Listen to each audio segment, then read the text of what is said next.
അതെ, ഇന്നലത്തെ ഞങ്ങൾ റാന്നിക്കാരുടെ അവസ്ഥയാണ് ഈ കാണുന്നത്. ഇത് നമ്മുടെ വീടിന് മുറ്റത്ത് തോടുണ്ട്. തോട് നിറഞ്ഞ് കവിഞ്ഞ് നിൽക്കുവാണ്. ഒരു ശകലം കൂടെയൊക്കെ കഴിഞ്ഞ് കഴിഞ്ഞാൽ വെള്ളം നമ്മുടെ പെരയ്ക്കകത്ത് കയറുവേ. അപ്പോൾ 2018 മൊത്തത്തിൽ വെള്ളം കയറുന്നു. അതുകൊണ്ട് തന്നെ നമുക്കൊരു പേടിയാണ്. ഇതാണ് നമ്മുടെ റോഡും സൈഡും ഒക്കെ. ഈ റോഡിലെല്ലാം വെള്ളം കയറി നിറഞ്ഞ് നമ്മൾ കുടിക്കുന്ന നമ്മുടെ വെള്ളവും നമ്മുടെ കിണറും നമ്മുടെ മോട്ടർ വരെ എല്ലാം നമ്മുടെ വെള്ളം കയറി നിറഞ്ഞ്. രാവിലെ ഒരു 6 മണി വരെ കുഴപ്പമില്ലായിരുന്നു. 6 മണിയൊക്കെ ആയപ്പോഴത്തേക്ക് അങ്ങോട്ട് വെള്ളം കയറാൻ തുടങ്ങി. നിമിഷ നേരം കൊണ്ട് നമ്മുടെ വീടിനൊപ്പം വെള്ളമായി. അപ്പോൾ പിള്ളേരൊക്കെ റോഡിൽ ഇഷ്ടം പോലെ വെള്ളമാണ്. അപ്പോൾ പിള്ളേർ കളിക്കുന്നതാണ്. അപ്പോഴത്തേക്ക് നമ്മുടെ ഇവിടുത്തെ ഇതുണ്ട്, ഇതാണ് നമ്മുടെ മോട്ടർ വരെയും കിണറും എല്ലാം നിറഞ്ഞു പോയി. അപ്പോഴത്തേക്ക് നമ്മുടെ NDRFൻ്റെ അവരൊക്കെ വന്നിട്ടുണ്ടായിരുന്നു. പിന്നെ ഈ പ്രദേശം മുഴുവൻ വെള്ളത്തിലായി കിടക്കുന്നതാണ്.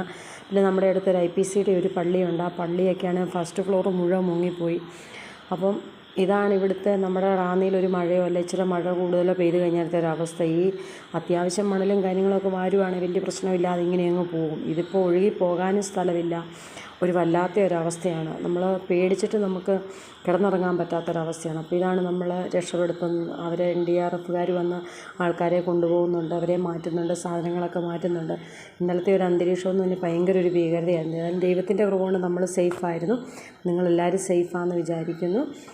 പിന്നെ ഒരു വൈകിട്ട് 5 മണിയൊക്കെ ആയപ്പോഴത്തേക്ക് നമ്മുടെ വെള്ളം ഇറങ്ങി. നമുക്ക് കറണ്ട് വെള്ളിയാഴ്ച വൈകിട്ട് നമ്മുടെ കറണ്ട് പോയിട്ട് നമുക്ക് ഇന്ന് ഞായറാഴ്ച ഉച്ച കഴിഞ്ഞൊരു 3 മണിയൊക്കെ ആയപ്പോഴാണ് വന്നത്.